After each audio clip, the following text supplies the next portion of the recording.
Alright everybody, welcome back to Skyway Classics. We're now going to go for a ride in our 1957 Chevy Bel Air. Beautiful white exterior paint with red interior. Fuel injected car. A little modified upgrades here as you can see in the gauges. Aftermarket retro sound radio. There's our little modified gauges here. A nice feature about this car is that it has AC. You can see there you've got our aftermarket vents here, but it has the original style controls. Okay, look at that interior. Really nice, really nice. Has a nice sound coming from it. Let's give you all a little bit of a brake test.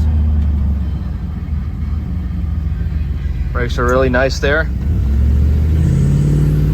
Got that nice pickup. You can hear that little tune whistle in the background. I don't know if you can really hear it from there, but this car, being that it's from 1957, is really nice. I can say that right now.